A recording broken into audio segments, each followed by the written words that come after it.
Hello friends, welcome to the success Kendra. दोस्तों, इस video में हम लोग बिहार दरोगा मेंस एग्जाम के लिए प्रैक्टिस सेट नंबर 11 को डिस्कस करने वाले हैं। इससे पहले हमने सेट नंबर 1 से लेकर के 10 तक को डिस्कस कर लिया था। अगर आपने इन वीडियोज़ को नहीं देखा है तो देख लीजिएगा, इन सब का लिंक मैंने डिस्क्रिप्शन बॉक्स में दे दिया है।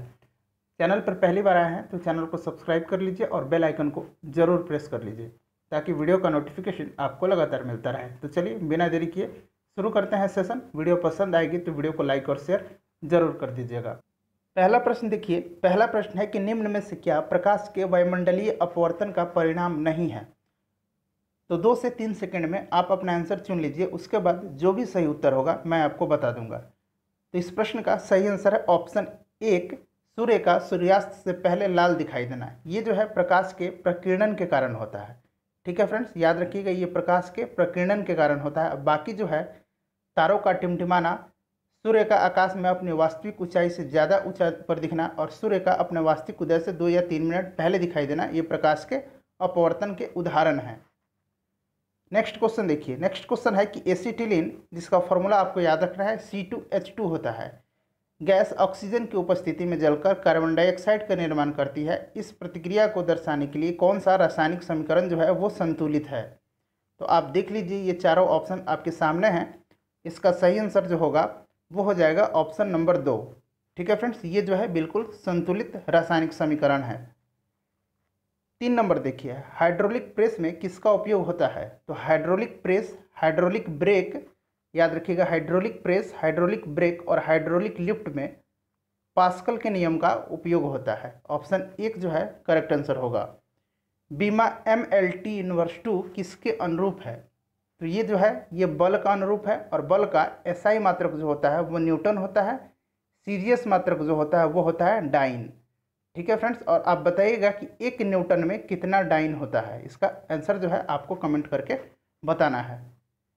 5 नंबर देखिए कि क्या घटित होने पर सहज परिवर्तन होता है। तो इस प्रश्न का सही आंसर है ऑप्शन नंबर 2, मुक्त ऊर्जा में कमी। उसके बाद ये मिलान करना है, एक तरफ जो है ये नाम दिए गए हैं और दूसरे तरफ जो है इनका रासायनिक सूत्र दिया गया है। ठीक है, एक तरफ रसायन है और दूसरी तरफ रासायनिक सूत्र है। तो आप देख लीजिए प्लास्टर ऑफ पेरिस, और मेरे ख्याल से आपको इसका फॉर्मूला याद भी होना चाहिए। तो इसका फॉर्मूला होता है CaSO4 × 2H2O। उसके बाद आप देख लीजिए यहाँ पे दिया हुआ है, ये जो होता है ये जिप्सम का होता है, विरंजक चूर्ण का होता है CaOCl2 होता है, और बुझा हुआ चूना का होता है ये। तो आप यहाँ से देख लीजिए, यहाँ से हम लोग मिलान कर सकते हैं। ठीक है,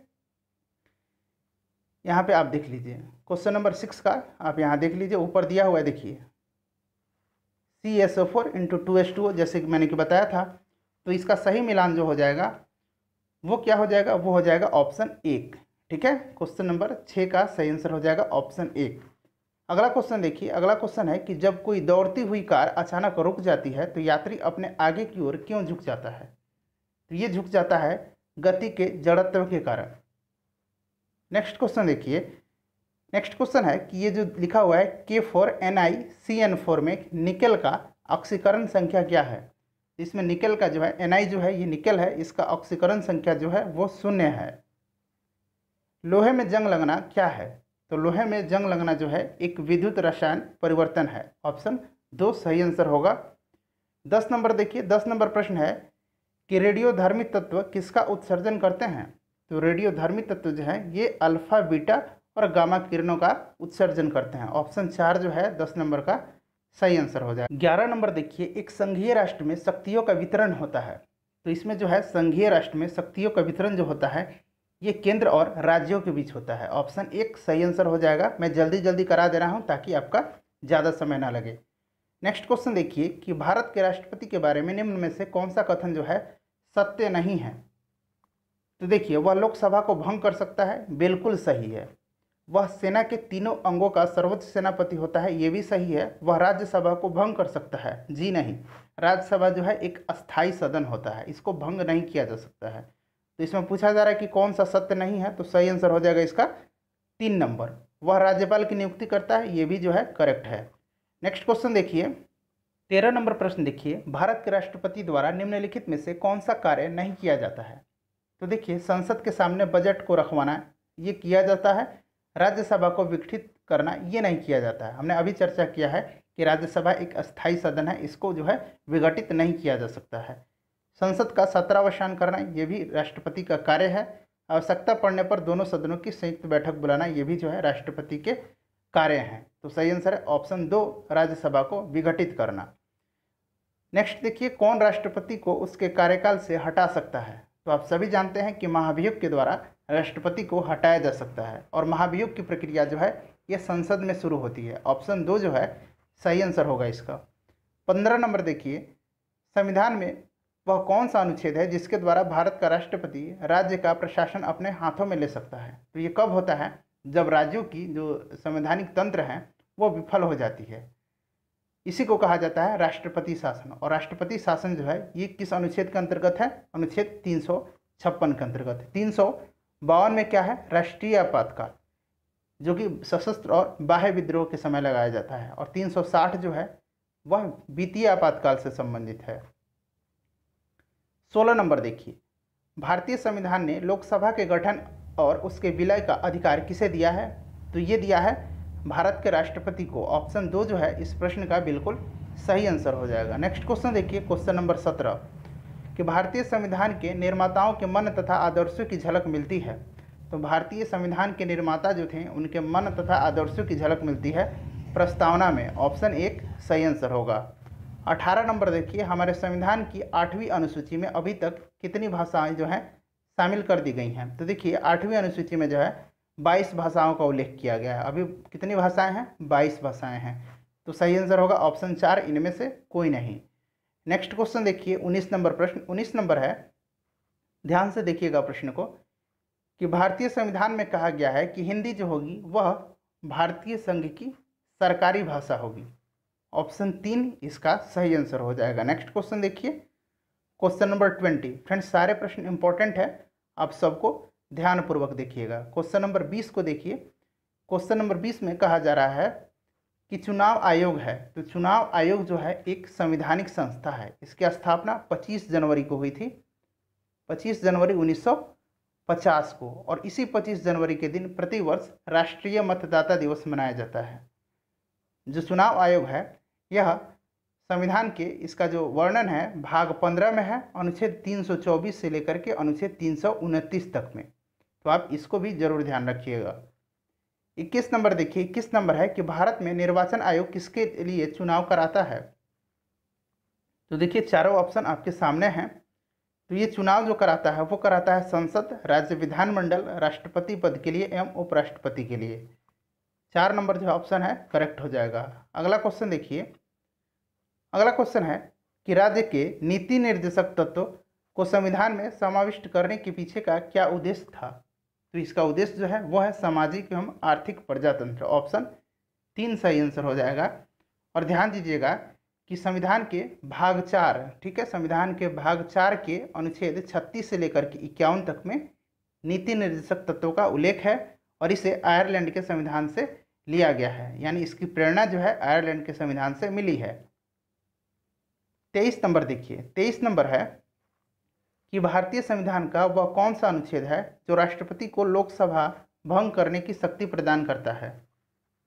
तो ये कौन सा आर्टिकल है? ये है आर्टिकल 85। 85 जो है लोकसभा का सत्र, सत्रावसान और विघटन से संबंधित है, ध्यान रखिएगा। उसके बाद 24 नंबर देखिए, 24 नंबर प्रश्न है कि भारत के संविधान की उद्देशिका में निम्नलिखित में से वह कौन सा शब्द है जिसे संविधान का जो 42वां संशोधन था जो 1976 में हुआ था के माध्यम से शामिल नहीं किया गया है? तो आप सभी जानते हैं कि समाजवादी, पंथ निरपेक्ष और अखंडता शब्द संविधान के 42वां संशोधन जो कि 1976 में हुआ था उसमें शामिल किया गया था। और 42वें संविधान संशोधन को लघु संविधान भी कहा जाता है। तो सही आंसर हो जाएगा गरिमा, इसको शामिल नहीं किया गया था।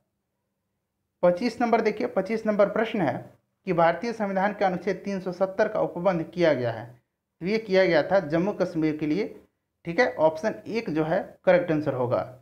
अगला क्वेश्चन देखते हैं, क्वेश्चन नंबर 26। यहाँ से देखिए फ्रेंड, 26 नंबर है कि अजंता के अनेक चित्र किसके शासन के में बनाए गए थे? तो ये किसके शासन काल में अजंता की जो गुफाएं हैं उसमें चित्र बनाए गए थे? तो देखिए अजंता की गुफा का निर्माण जो हुआ था वो हुआ था सातवाहन वंश के समय में, लेकिन उसमें जो चित्रकारी की गई थी वो की गई थी गुप्त वंश के समय में। उपनिषद क्या है? तो देखिए, उपनिषद जो है हिंदू मनीषा को प्रतिपादित करने वाले दार्शनिक सिद्धांत हैं। अगर बात करें कि उपनिषदों की संख्या कितनी है, तो 108 संख्या है, याद रखिएगा। 28 नंबर देखिए, 28 नंबर है कि झेलम के किनारे प्रसिद्ध वितस्ता का युद्ध, इसको कहा जाता है हाइडे स्पीच का युद्ध। ठीक है, इसको हाइडे स्पीच के युद्ध से भी के नाम से भी जाना जाता है। और ये हुआ था किसके बीच? पोरस और सिकंदर के बीच। ऑप्शन 2 जो है सही आंसर होगा। फ्रेंड्स, उम्मीद कर रहा हूँ कि वीडियो पसंद आ रही होगी। वीडियो पसंद आ रही है तो वीडियो को लाइक और शेयर जरूर कर दीजिएगा। आर्यों की वर्ण व्यवस्था का आधार निम्नलिखित में से क्या था? तो 29 का सही आंसर हो जाएगा ऑप्शन 1 पेशा। किस स्तंभ में अशोक ने स्वयं को मगध का सम्राट बताया है? तो ये किस स्तंभ में बताया है? भाब्रू स्तंभ में। और भाब्रू स्तंभ जो है ये राजस्थान के जयपुर के निकट है। ठीक है, अब ये जो स्तंभ चला गया है कहाँ पे? कोलकाता में। ठीक है, जो भाब्रू जो जगह है ये कहाँ था? राजस्थान में था। नेक्स्ट क्वेश्चन देखिए, वास्को डी गामा कालीकट कब पहुंचा था? तो ये पहुंचा था 1498 ईस्वी में। याद रखिएगा, वास्को डी गामा एक पुर्तगाली समुद्री यात्री था। भारत में लोधी वंश का आखिरी शासक कौन था? तो लोधी वंश का आखिरी शासक था इब्राहिम लोधी, और इसी को 1526 ईस्वी में पानीपत के युद्ध में पराजित करके बाबर ने दिल्ली पर मुगल वंश की स्थापना। क्वेश्चन नंबर 33 देखिए, भारत में अंग्रेजों ने अपना पहला किला कहाँ बनवाया? तो भारत में अंग्रेजों ने अपना पहला किला जो है ये बनवाया था 1640 ईस्वी में मद्रास में, और इस किले का जो नाम था वो था सेंट जॉर्ज फोर्ट। क्या था? सेंट जॉर्ज फोर्ट जो था इस किले का नाम था। नेक्स्ट क्वेश्चन देखिए, क्वेश्चन नंबर 34। क्वेश्चन नंबर 34 है कि इल्तुतमिश ने, देखिए कितना इंपॉर्टेंट क्वेश्चन है क्योंकि यह बिहार से जुड़ा हुआ है। इल्तुतमिश ने 1225 के लगभग किसे पराजित कर बिहार पर अधिकार किया था? तो ये पराजित किया था हसमुद्दीन इवाज खिलजी को। ऑप्शन 3 जो है करेक्ट आंसर हो जाएगा। नेक्स्ट क्वेश्चन देखिए फ्रेंड, सारे प्रश्न इंपॉर्टेंट है, आपको सबको ध्यानपूर्वक देख के चलना है। ठीक है, एक भी क्वेश्चन आपको मिस नहीं करना है। नेक्स्ट क्वेश्चन है देखिए 35 नंबर क्वेश्चन है। यहाँ पे देखिए 35 नंबर है कि भारत के किस गवर्नर जनरल ने भारत में अंग्रेजी भाषा का प्रारंभिक पहल किया था? तो आप सभी जानते हैं कि किसने किया था? ये किया था लॉर्ड विलियम बेंटिक ने। इसी के काल में मैकाले के अनुशंसा पर, किसके? मैकाले की अनुशंसा पर जो शिक्षा का माध्यम अंग्रेजी को बनाया गया था। ठीक है फ्रेंड्स, ध्यान रखिएगा। नेक्स्ट क्वेश्चन देखिए 36 नंबर कि इंडियन नेशनल कांग्रेस का जन्म कब हुआ था? तो इसका जन्म जो हुआ था आईएनसी का, इंडियन नेशनल कांग्रेस, इसकी स्थापना 1885 ईस्वी में हुई थी। किसने किया था? एवो ह्यूम ने किया था। ठीक है, एवो ह्यूम ने किया था। 37 नंबर देखिए, मुस्लिम लीग ने कब मुसलमानों के लिए अलग देश की मांग शुरू की थी? तो 24 मार्च, याद रखिएगा 24 मार्च 1940। ठीक है, ये आपको याद रखना है। 24 मार्च 1940 ईस्वी को मुस्लिम लीग के लाहौर अधिवेशन की अध्यक्षता करते हुए जिन्ना ने भारत से अलग मुस्लिम राष्ट्र पाकिस्तान की मांग की थी। तो सही आंसर हो जाएगा इसका ऑप्शन 3 1940। अगला क्वेश्चन देखिए, अगला क्वेश्चन है 38 नंबर कि पंचशील किस वर्ष में प्रतिज्ञापित किया गया था? तो पंचशील समझौता जो है यह 29 अप्रैल 1954 को भारत और इस पर हस्ताक्षर किया गया था। किसके किसके बीच? भारत और चीन के बीच में। तो सही आंसर इसका ऑप्शन 2 1954। 39 नंबर देखिए, 39 नंबर है कि वह गवर्नर जनरल जो भारतीय राष्ट्रीय कांग्रेस के प्रतिनिधियों से मिला तथा जिसने उन्हें एक पार्टी दी थी, तो ये कौन था? ये था लॉर्ड डफरिन, और इसी के समय इंडियन नेशनल कांग्रेस यानी भारतीय राष्ट्रीय कांग्रेस की स्थापना भी हुई थी। ठीक है, ध्यान रखिएगा। चलिए 40 नंबर प्रश्न देखिए, 40 नंबर है कि 1763 ईस्वी में पटना में स्थित अंग्रेजों की फैक्ट्री पर किसने अधिकार कर लिया था? तो किसने अधिकार कर लिया था? इस प्रश्न का सही आंसर है नवाब मीर कासिम ने। ऑप्शन 3 जो होगा इसका सही आंसर। 41 नंबर देखिए, अंतर्राष्ट्रीय तिथि रेखा यानी दिनांक रेखा कहाँ से होकर गुजरती है? तो ये गुजरती है 180 डिग्री ग्रीनविच से। ऑप्शन 2 करेक्ट आंसर हो जाएगा। फ्रेंड्स, मैं जल्दी जल्दी करवा दे रहा हूँ ताकि आपको सिर्फ रिवीजन करना है, सेट प्रैक्टिस करना है। आपने पढ़ाई अपनी पूरी कर चुकी होगी अब तक। तो देखिए निम्नलिखित में से कौन रेखा समानांतर है? काफ़ी आसान क्वेश्चन है, लेकिन जिन्होंने बेसिक से पढ़ा होगा ये बातें उन्हीं को पता होगी। तो 42 का सही आंसर हो जाएगा ऑप्शन 1 अक्षांश रेखाएं। ठीक है, ये समानांतर रेखाएं होती है। 43 नंबर देखिए कि निम्नलिखित में से कौन सा कथन जो है असत्य है। सबसे पहले पढ़ लीजिए कि ये बातें की जा रही है आग्नेय चट्टान के बारे में। तो आग्नेय चट्टान का जो है ये लावा के जमने से बनता है, ये सही है। जीवाश्म की प्राप्ति आग्नेय चट्टान से नहीं होती है, माफ़ कीजिएगा इसमें लिखा है होती है, ये गलत है, नहीं होती है। जीवाश्म की प्राप्ति जो है आग्नेय चट्टान से नहीं होती है। तो आपका जो इसमें गलत कथन जो है ये ऑप्शन 2 है। तो करेक्ट आंसर हो जाएगा इसका ऑप्शन 2। ठीक है, बाकी देखिए बाकी ऑप्शन भी डिस्कस कर लेते हैं। जीवाश्म की प्राप्ति परतदार और सादी चट्टानों से होती है, सही है। और इनमें से कोई नहीं तो होगा नहीं, क्योंकि हमारा जो दूसरा नंबर है ये सही आंसर होने वाला है। 44 नंबर देखिए, 44 नंबर है, प्रश्न को ध्यान से पढ़ लीजिए कि बिहार कितने देशांतर तक स्थित है। तो आइए यहाँ पे दिया हुआ है ऑप्शन 1, इसका सही आंसर यही हो जाएगा। ठीक है, सही आंसर जो है इसका ऑप्शन 1 हो जाएगा। बाकी ऑप्शन भी आपको मैं यहाँ पे दिखा दे रहा हूँ। देखिए बाकी ऑप्शन यहाँ आपको दिख रहा होगा। ठीक है फ्रेंड्स, चलिए अब देखिए 45 नंबर। 45 नंबर भी क्वेश्चन काफ़ी इंपॉर्टेंट है। देखिए बिहार से जुड़ा हुआ प्रश्न है, प्रश्न को पढ़िए। प्रश्न में कहा जा रहा है कि गंगा नदी बिहार में किस जिले में प्रवेश करती है। तो आप सभी जानते हैं कि कहाँ प्रवेश करती है, बक्सर में। 46 नंबर देखिए, 46 नंबर है कि पृथ्वी का दक्षिण ध्रुव किस भूखंड में स्थित है। तो ये कहाँ है, अंटार्कटिका में स्थित है। ऑप्शन 4 जो है करेक्ट आंसर हो जाएगा। 47 नंबर देखिए, 47 नंबर है कि बिहार में मैग्नेटाइट कहाँ पाया जाता है। हेमेटाइट और मैग्नेटाइट ये लोह के अयस्क हैं। क्या है, ये लौह अयस्क हैं, हेमेटाइट और मैग्नेटाइट। तो देखिए मैग्नेटाइट पाया जाता है जमुई और गया दोनों जगह। तो ऑप्शन 3 जो होगा सही आंसर है, केवल 1 तथा 2। 48 नंबर देखिए, 48 नंबर है कि अहमदाबाद के पास कौन सा द्वीप है। प्रश्न को ध्यान से पढ़िएगा। 48 नंबर है, इसका सही आंसर हो जाएगा ऑप्शन 4 दमन एवं दीव। 49 नंबर देखिए, 49 नंबर है कि नाथुला दर्रा किस राज्य में स्थित है। तो नाथुला कहाँ है, सिक्किम में है। उत्तराखंड में कौन कौन सा दर्रा है, नीति दर्रा, माना दर्रा और लिपुलेख दर्रा। ठीक है, याद रखिएगा। और बात करें कि हिमाचल प्रदेश में, तो हिमाचल प्रदेश में है रोहतांग दर्रा, बड़ा लाचा दर्रा और सिपकिला दर्रा। इसको भी ध्यान रखिएगा। अगला क्वेश्चन देखिए कि निम्नलिखित में से किस खनिज के लिए भारत आत्मनिर्भर नहीं है। तो देखिए भारत जो है आत्मनिर्भर नहीं है तांबा के लिए। बाकी लौह अयस्क, मैंगनीज और माइका इनके लिए भारत आत्मनिर्भर हो चुका है। 51 नंबर देखिए, 51 नंबर है कि भारत की निम्नलिखित में से कौन सी नदी पश्चिमी घाट से शुरू नहीं होती है। तो पश्चिमी घाट से जो शुरू नहीं होती है वह है महानदी। ध्यान रखिएगा, इंपॉर्टेंट क्वेश्चन है। भारत में ऊर्जा का सबसे बड़ा स्रोत है, तो भारत में सबसे बड़ा स्रोत जो ऊर्जा का है वह है जल विद्युत ऊर्जा।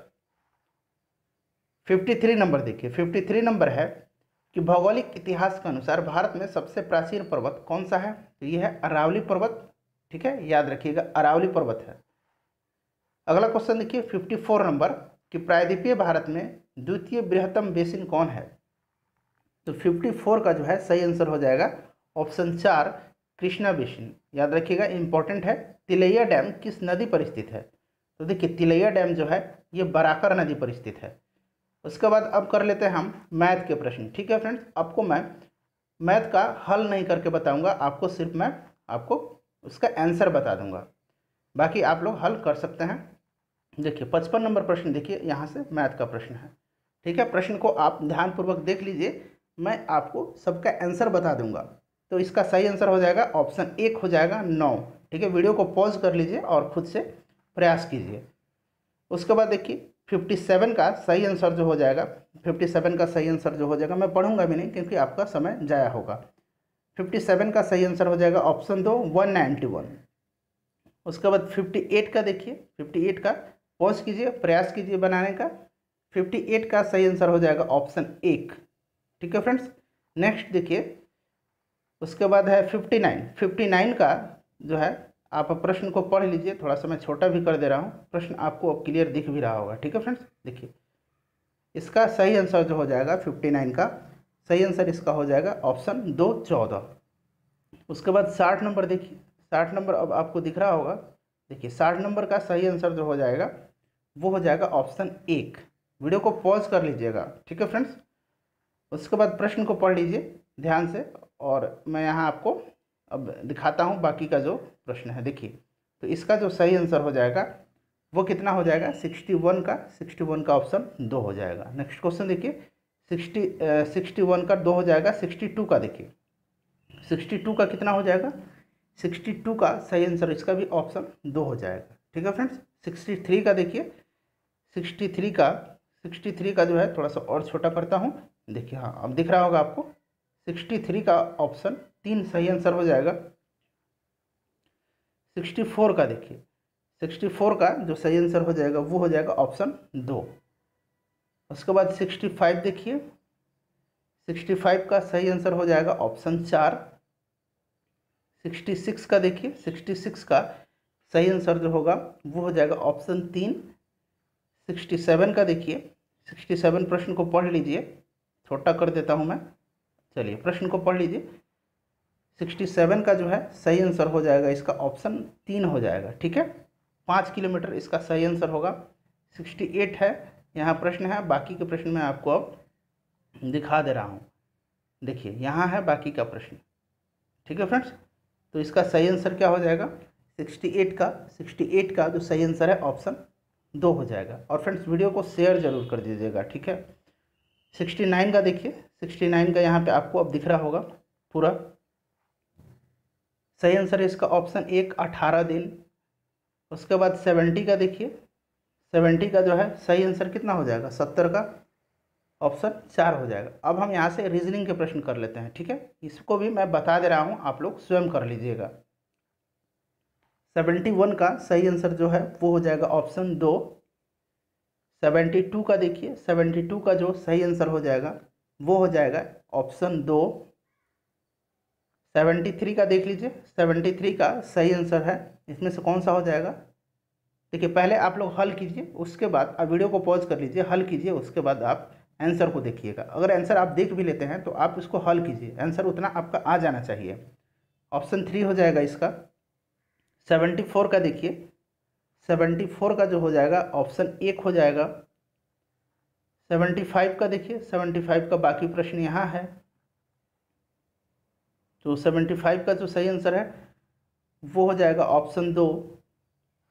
76 का देखिए, 76 का सही आंसर हो जाएगा ऑप्शन 3, मिनिस्टर। 77 का देखिए, लंबा प्रश्न है, एक एक करके पढ़ लीजिए इसको धीरे धीरे, ठीक है। और इसका सही आंसर कितना हो जाएगा, कितना प्रश्न था, 77 का। 77 का सही आंसर जो है वो हो जाएगा ऑप्शन 2। 78 का देखिए, 78 का सही आंसर जो है वो क्या हो जाएगा, ऑप्शन 3 हो जाएगा। उसके बाद 79 का क्या हो जाएगा, 79 का हो रहा है ऑप्शन 3, नाना।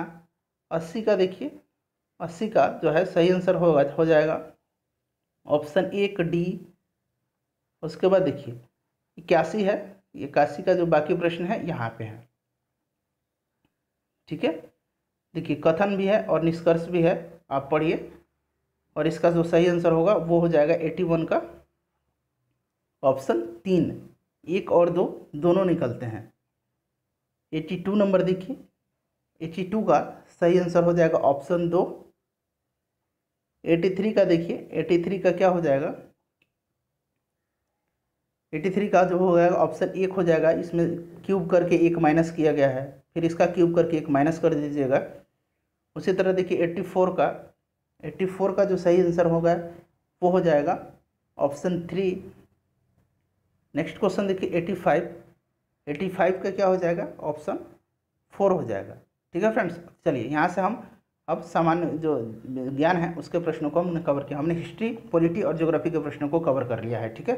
देखिए यूनेस्को का विश्व विरासत स्थल रानी की वाव कहाँ स्थित है। तो देखिए सबसे पहले जानिए कि 100 रुपये का जो नया नोट है, 100 रुपये का जो नया नोट है उस पर रानी की वाव का चित्र अंकित है, और रानी का वाव गुजरात में है, ठीक है। ऑप्शन 2 जो होगा इसका सही आंसर हो जाएगा। नेक्स्ट क्वेश्चन देखिए, नेक्स्ट क्वेश्चन है, यहाँ मैं इंग्लिश में लिखता हूँ VLSI, इसका पूर्ण रूप बताना है आपको। तो इसका 87 का सही आंसर जो है वो क्या हो जाएगा, option A, very large scale integration. ठीक है फ्रेंड्स। चलिए 88 देखिए कि निम्नलिखित में से कौन सा सबसे कम कंप्यूटर भंडारण का आकार है, सबसे कम पूछा जा रहा है। ठीक है, तो ध्यान रखिएगा, सबसे कम जो है इसमें से क्या है, सबसे कम जो है इसमें से है मेगाबाइट, बाकी सारे हैं इससे बड़े हैं। 88 का 4 होगा। ओलंपिक 2020 का मेजबान देश कौन सा है, तो जापान है, यानी कहाँ होगा, टोक्यो ओलंपिक।